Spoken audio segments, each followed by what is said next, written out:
Welcome back, Irish fans, to Breaking Down Braves Boys podcast. Today we have a video with Jake or Notre Dame Men's Basketball Daily on Twitter. We're going to be assessing the 5 biggest questions heading into next season for Notre Dame basketball. These questions could probably determine the season. And so, let's get right into it. The first question, arguably one of the biggest questions, is can they replace John Mooney's rebounding? Jake, I'll let you go first.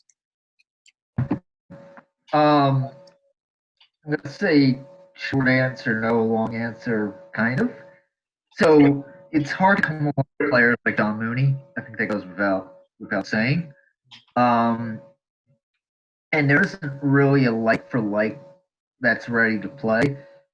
Now, I know some people have compared Matt Zona to Mooney, but I also see people call him more of a center. So I'm not really sure where to go with that. So Nate steps into the starting lineup. I expect big things from Nate. If he can't make that jump, then I think that's a little disappointing because you see a lot of 30-year bigs under Bray. They'll make that jump. I mean, John especially. He went from a bench player to a All ACC player in a year.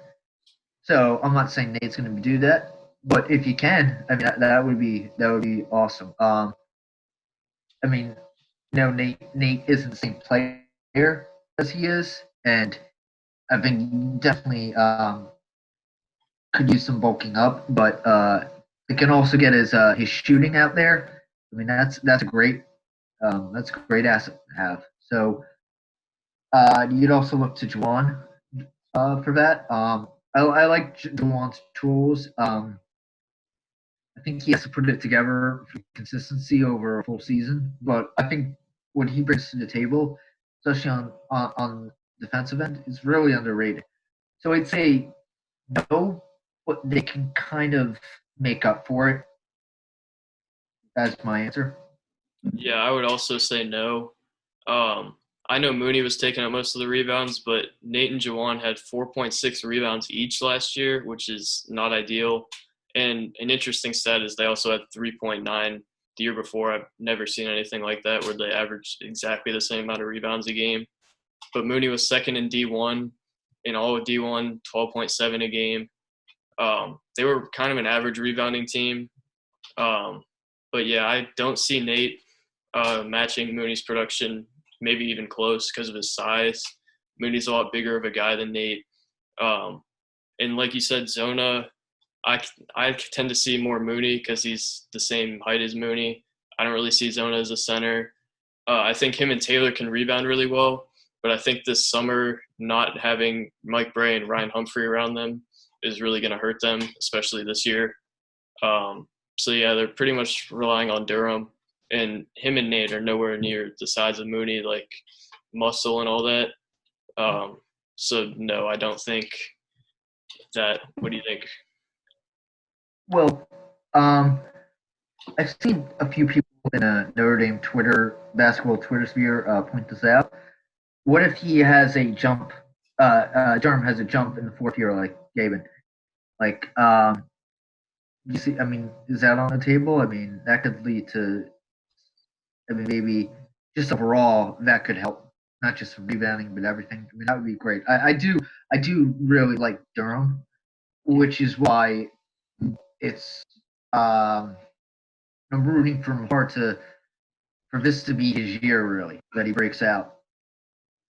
Yeah, And I think already has because I mean he does some of the stuff that doesn't show up on the stat sheet, but I think so. I agree. We can't replace it, but that fact that we can't is not a something that dooms us.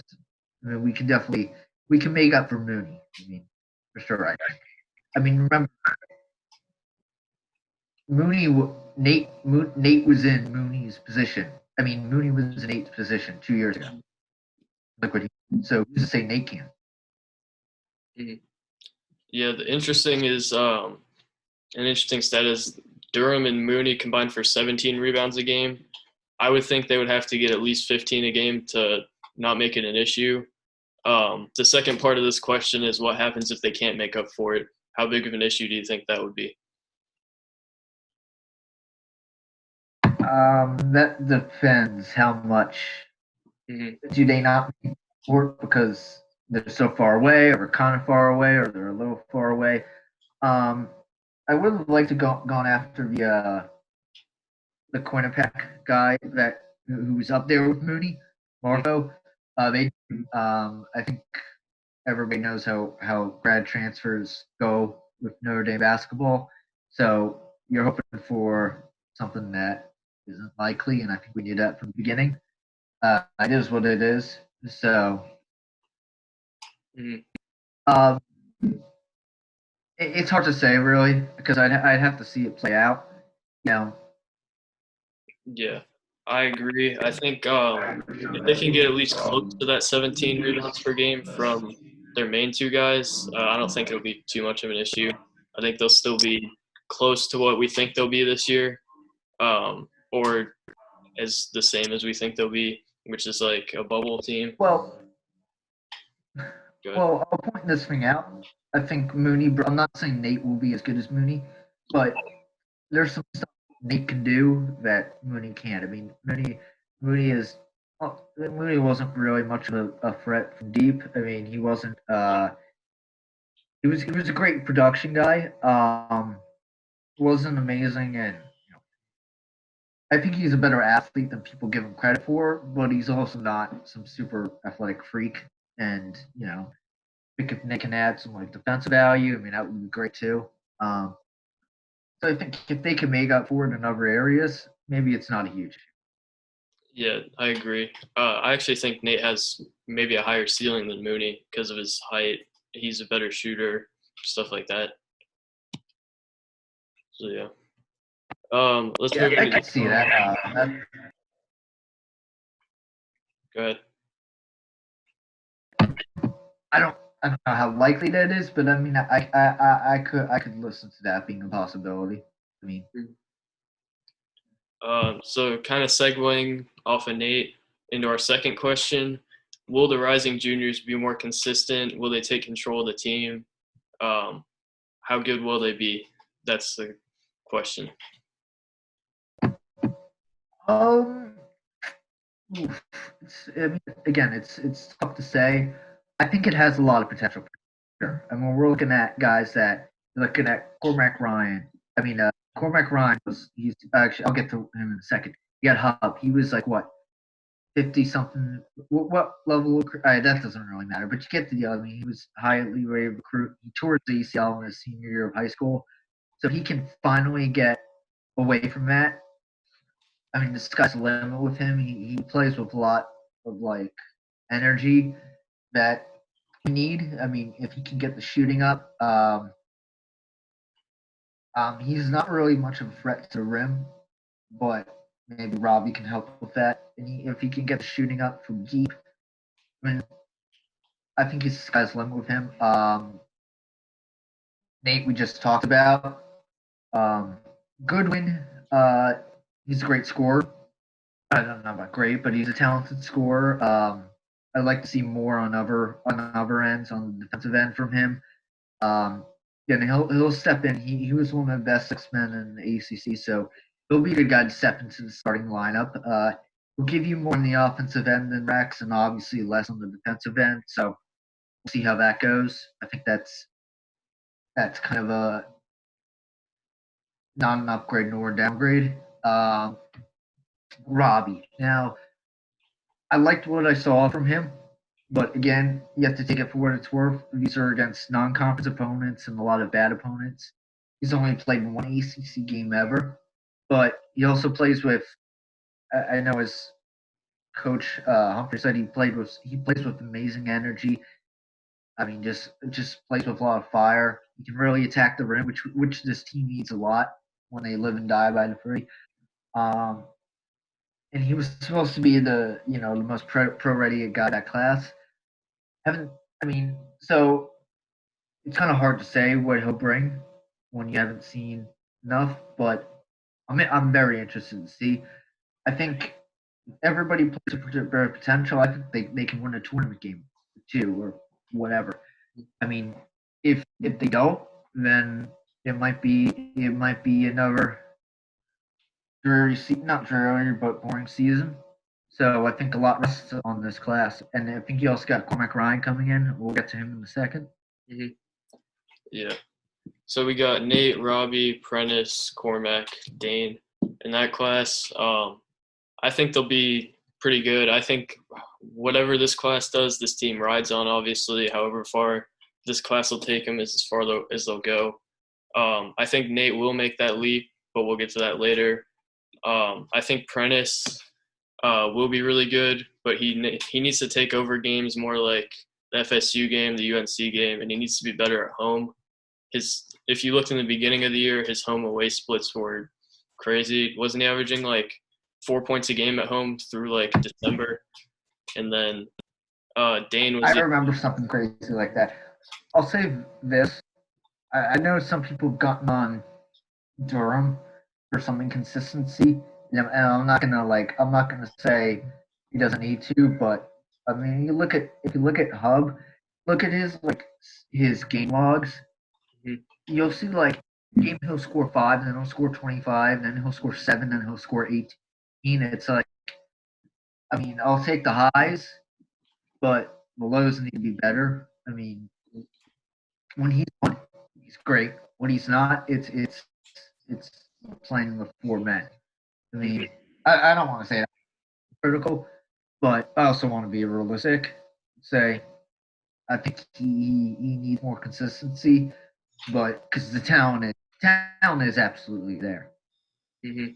Also another problem with Apprentice too is like the beginning of that Clemson game, he'll go with stretches where he turns the ball over a ton. Even if it doesn't look like that on the stat sheet, there'll be stretches where he's not super smart with the ball. I think that'll come with age. But what do you think about that?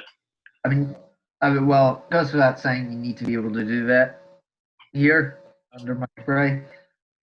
So that was kind of frustrating. Um, he just reminds me a lot of.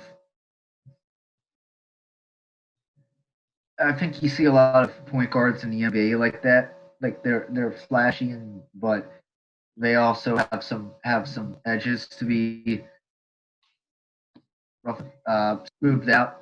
I mean, in their game. Um, he'll get there. Again, he was a sophomore. He was an underclassman. He was really thrown into the fire after having not played basketball in basically a year as a freshman.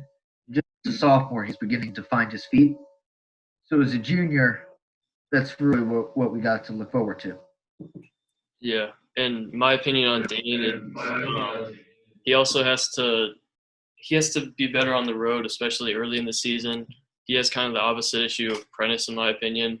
Like before the Georgia Tech game, which was kind of a turning point, he was really bad on the road and good at home.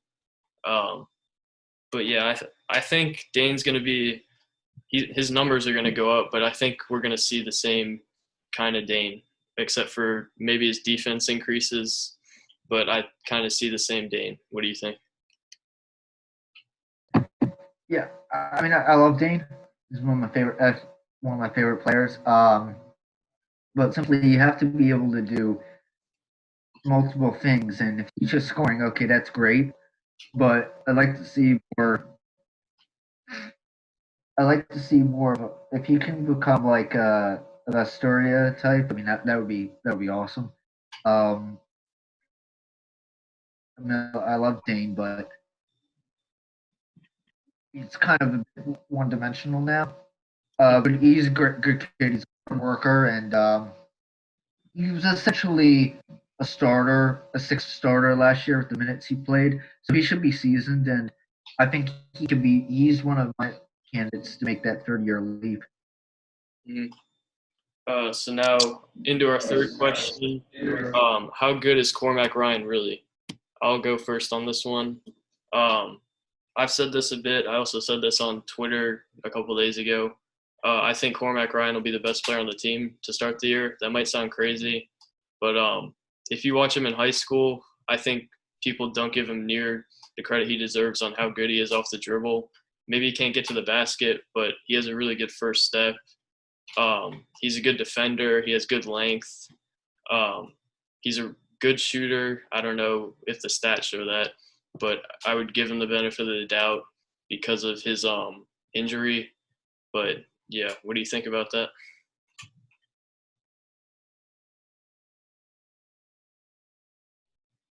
Yo, Jake.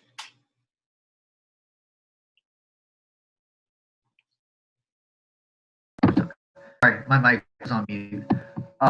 Yeah, stats don't really show it, but like he did shoot poorly. I think it was like I want to say somewhere in the low 30s at Stanford. It was like 30% and then 31% from three. But he's a tough shooter. I think he had like I forget the injury. It was like a sports hernia or it was Yeah, like sports hernia or hernia. something like that. Um,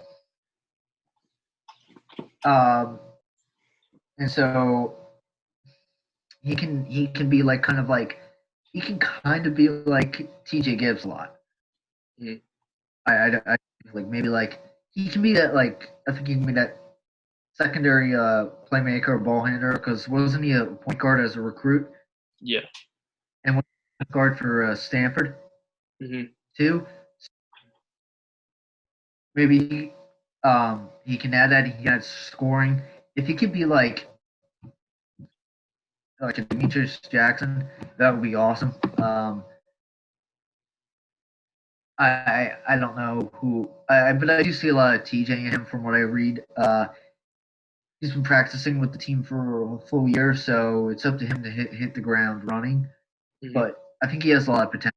I just haven't seen a lot of him to say. Hmm. So the second part of our question is, what effect will it have on the team if he's not that good? If he doesn't hit the ground running? We can go to you for this first. Well,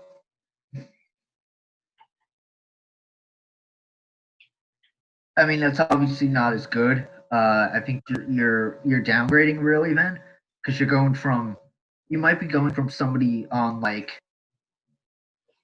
Gibbs's level if he's good to somebody like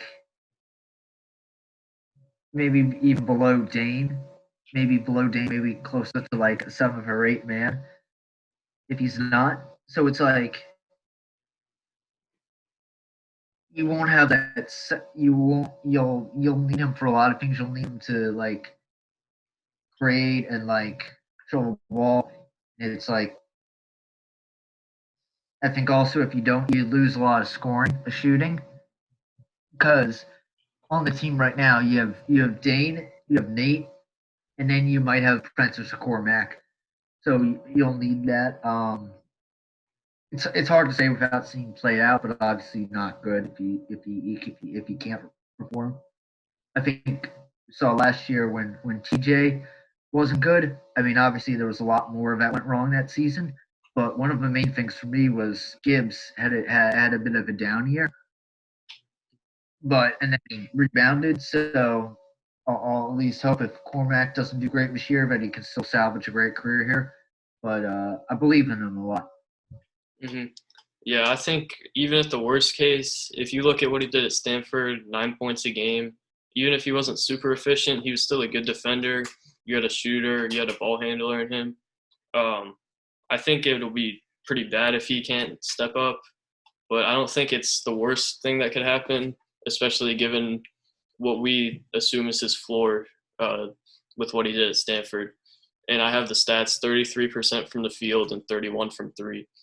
Um, but I think he's somewhat of a different player when he's healthy because I think he'll attack a lot more than he did at Stanford because of his injury. But that's just what I have to say.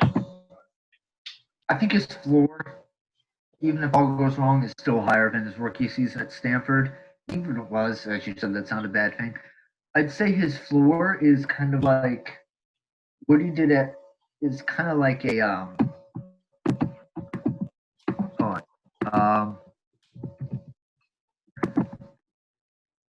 So if he performs what he did at Stanford, as you said, it wouldn't be the worst thing in the world. Obviously, we're hoping for more than that, but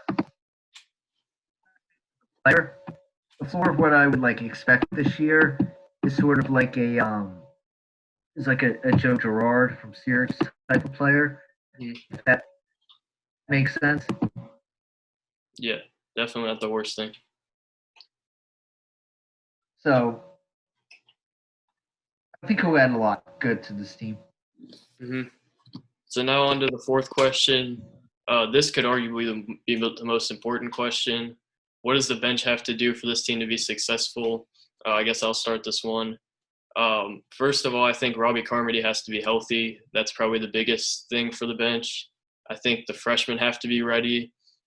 Taylor and Zona and Sanders, I think at least two of them have to be ready to play um, significant minutes, even if they're not producing crazy well. They have to be able to play. Um, and I think Nick Jogo is going to have to take a step up. Last year definitely wasn't ideal for him. Um, so yeah, that's my opinion on that. What do you have to say, Jake? Okay, so I think as it stands right now, they have Jogo as a six man. Debate all about that they want, but what I need from him is he needs to develop a secondary talent. I mean, he can kind of shoot, but I mean, we've never really seen him. He's been here 3 years, hasn't gotten a ton to show. I think that Boston College game last year was awesome to see. I love to see him develop as a senior. I'd like to see him like add more to his game. We'll see what that is. I think he's more of a fan type at this point, though. He's a good guy to have around the team, and he definitely put the ball in the basket. The question is, what else can he add? Because I mean, you need to really be able to do that. uh, but I like him. I would have liked to see him play a little bit more last year to give the other guys a breather. Um, that didn't materialize, but I mean, I'll hope this year is the year. Uh, Carmody has to be healthy. I mean, he can attack the basket and then makes it easier for the other guys to shoot threes. To, opens it up for them. I mean, he's a key player. This guy's in with him. We may have him for 4 more years. So I hope this is the start of something great from him. Mm-hmm. So on to the freshmen. Oh, and so on to the freshmen. I mean, I think the one that will do the most this year, I'm going to say Taylor, simply because there is no depth in his position, and Zona is a bit raw, so he's the only depth there. He has to be able to contribute. I think his athleticism gives him the ability to do at least that. We'll see about the rest. If he can even be a diet version of Bonzi, that's awesome. I think he could kind of be like that. I can see a lot of that in him. So he's gonna have to play the most. So he has the athleticism. We'll see how the rest comes along. I think after him, Sanders will play the most, mostly because he has the most natural feel for the game. He's well rounded. Doesn't have many weaknesses. I'm interested to see what he can do. Zona has it's tough to say because he definitely has. I think he has more talent than the other two, but is kind of raw. So I'm not really sure where that leaves him. I doubt he redshirts, but I also doubt he plays a big role because I don't know if there will be much of a need for him if Zona and if Taylor and Sanders are taking up the big minutes and they're right behind him in terms of positions. If they go, especially if they go small a lot, and then at the end, I don't know. I don't expect Elijah Morgan. I don't really know how he plays because he hasn't really played a lot, but I think he is a good walk on to have. Um, Probably not going to play a lot again, but if Notre Dame's ever in a position where they had to play a walk on, I think he's one of the best guys to have because he was like first team All State in Louisiana. He even got a D1 offer down there. But he's the 11th man as of right now. Mm. So what I think they have to do, I think Taylor has to show that he's college ready. I think Sanders has to be like shoot well, and I think Robbie has to come back well. I think he has to start producing now. I think that's what they have to do. Mm-hmm. Yeah, so I don't love the idea of Jogo as the sixth man. I think that's probably realistic as of now. I think Carmody will get to the sixth man. I feel like Jogo is one of those situations where he'll start as the sixth man and then slowly drop in the rotation. His minutes will drop. Um, I don't. I mean, no disrespect to Jogo. I don't love Jogo. Um, Carmody, I think he's going to start out slow. You saw what the ACL tear did to Rex, and Robbie's pretty much entire game is based on his athleticism and driving to the basket. He can shoot it a little bit, though. I agree with you on Taylor. I think he'll be the main freshman this year. With Zona, I think he could contribute if you need him to. But like you said, I think he'll play the least out of the three. And Sanders, his versatility, like I've been saying, will probably get him playing time. But Luke and I were watching one of his high school games, like a full game, and we weren't super impressed. We thought he could take it to the basket a lot better than he did. But his mid-range jump shot looked pretty good. But yeah, and then Elijah Morgan. Like you said, I think Elijah Morgan's pretty good. He's just a little undersized for the ACC. Maybe he can do something sometime, but yeah. And then into our secondary question for this, what's the worst case scenario with the bench, and how will that affect the team? I think the worst case is Jogo is what he was the past year. I didn't really, even if through lack of opportunity, didn't really add anything. I think if Carmody doesn't come back, if he comes back, how let's be real, a lot of players come back from ACL tears, and add in the fact that his freshman year was cut short right about the same time. Um, I think he can't really hit the ground running and show what made him so highly regarded for coming in. I think if Sanders doesn't really add like a strength to his game, um, and it's just kind of like another guy, and if Zona already looks raw, if that looks to be the case, then he's just getting physically dominated, and if Taylor doesn't really add anything to his game to show that he's a college ready player that we think he is. And then you just have like a bunch of five guys who are just eating up minutes because they have to. That's the worst case for the bench.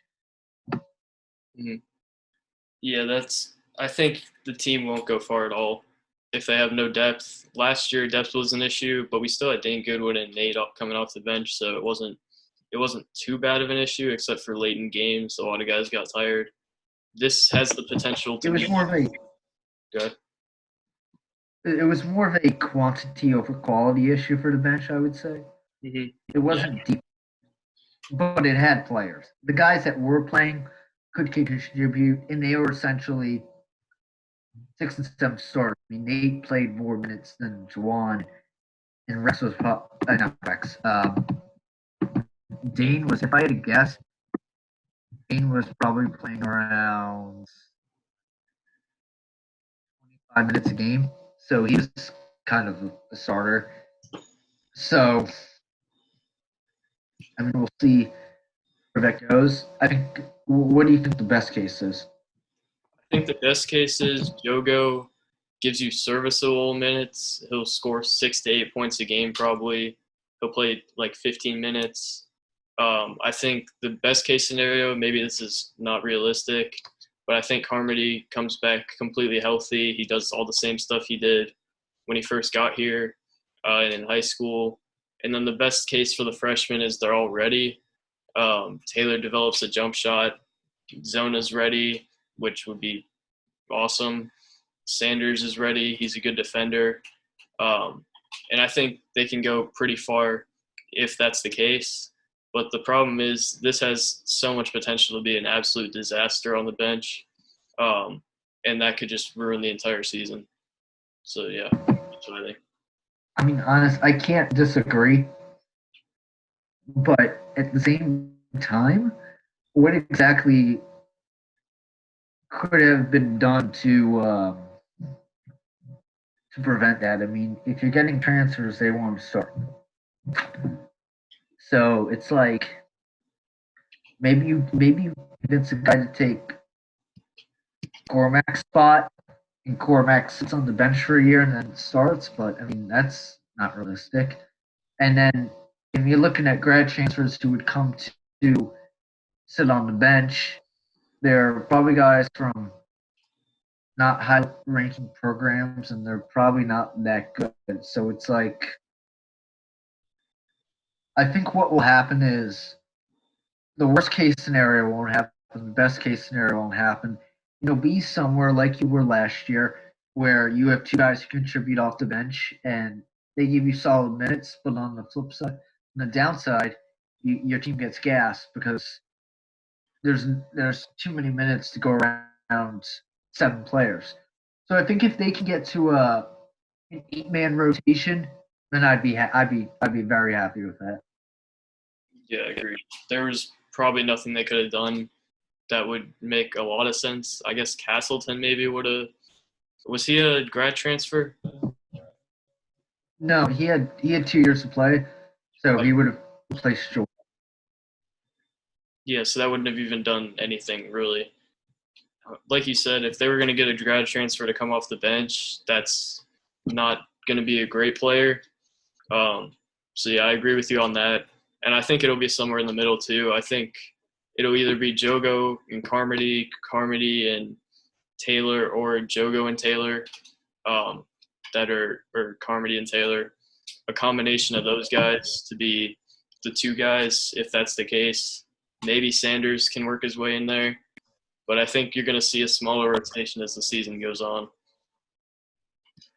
I think for me, the best realistic thing we can hope for is Jogo is serviceable. He provides you minutes where he's not a liability. Carmody comes back and is a plus bench player.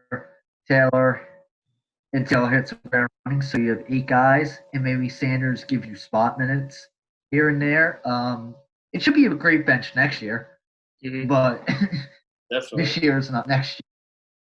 Well, let's see. For the next year's bench, you'd have Wirtz, Carmody, JR, Zona. That's not horrible. Let's hope Blake Wesley too, but we don't know about that. Oh yeah, him too, of course. I've heard people say JR could start when he gets there. I don't know. I think if it was a normal year, he could, but I think the team's just going to be so stacked when he gets there. So. Oh yeah. So you'll have a bench of, at the 1, you have Wirtz. At the 2, you have Carmody. At the 3, you have JR. At the 4, you have Sanders. So you're going a bit small. At 5, you have Zona, and that's a pretty good bench. And that's assuming they don't get a transfer or anything to come in and take. Yeah, I mean, there's so much to project a year out, but I'm really excited for that year. Yeah, of course I'm excited for the run. But in 2021, it's go time. It's your 2018 class's senior year, and I would be disappointed if they can't win a tournament game that year. I mean, if they can't even win that, then you have to really call into question a lot of things. Definitely. I think they can actually make a decent run in the NCAA tournament, at least. That's a really good team. I think they're a Sweet 16 team that year. And that's assuming they don't get anybody to take Taylor's job, too. They could get a stud there. So. Oh, yeah, definitely. And then we got to go quick because I don't know how much time we have on the Zoom call. But will Nate Laszewski make the sophomore to junior year leap? We might make a separate video on this, or I'll make a separate video on this by myself. But we'll go to Jake. What do you think? Do you think he'll make the leap, and what will it look like if he makes it? Kind of. I don't think he'll make like Mooney did. I think he'll make a leap into a starter quality player. I mean, that's not a bad thing. I think that's what he'll do. I think get a little beefed up a little bit so you can rebound more, get that percentage from free up. That would be great. I don't know how feasible this is, but Tom says he thinks he can shoot 40% from free. I mean, he's a really talented shooter. So we'll see where it goes with. I mean, I think if he can add that dimension to the team, then he's going to be a pretty good starter for us. Mm-hmm. Will he? I'd like to think so. I think it's more likely he does than he doesn't. But my projection would be that he kind of does. Mm-hmm. Yeah, I kind of agree with that, especially with the limited off season. Like, he can't get in the gym in the summer. Well, at least we hope. Didn't they cancel classes through July? But yeah, I think he'll make similar to a Mooney leap. I think he has a really high ceiling. I think that's what they liked in him. He showed he can guard the 5, which is pretty cool. In the first Wake Forest game, he did a decent job on Oliver Sarr when he was in there and Mooney and Durham weren't. He can really stretch the floor, but it's asking a lot to make a Mooney size leap. I'll point this. We'll probably get into an end here, but I'll point this one thing out. Every other team can't go in has the same effects of COVID that we do. I mean, that's something to keep in mind. So it's I know it sucks for us, but it sucks for everybody else too. So probably sucks for us more with the re-incoming freshmen, but I mean, that's not a ton. So it's like, it sucks, but we're all in this. So mm-hmm. Yeah, hopefully I'm sure players are working out at home. Yeah, I think didn't Coach Bray said they all have some sort of weights and some sort of hoop to play on, so they're probably fine. Well, I actually heard that. No, I heard in your video that Jason Tatum doesn't have a hoop to play on. I found that. What? I mean Notre Dame, not in general. I know Giannis doesn't have a hoop. Well, how do we know if the Notre Dame players have a hoop? I thought I heard Bray say that like a couple weeks ago. Okay, that's interesting. Yeah, I'm not. He told me on that, but I'm pretty sure he said they have them all situated like that. That's cool to have. I mean, I hope that they can be in the gyms by August, but I mean, again, I don't know where we're going with this, so it's hard to see. And it's also, in the grand scheme of things, not what's of utmost importance with COVID, but I still hope it can happen. Yeah, we're just kind of trying to distract ourselves. So the biggest question is actually if they can play, when they can get in the facility, will there be fans, stuff like that. But we're going to ignore those for now and just assume it's normal. So yeah, that's about all we have for you guys today. Thank you guys for coming on, and if you made it this far. And there'll be some more hopefully interviews and probably group videos soon. It was just me and Jake today, but hopefully we can get more guys on soon. So thank you guys for watching, and peace.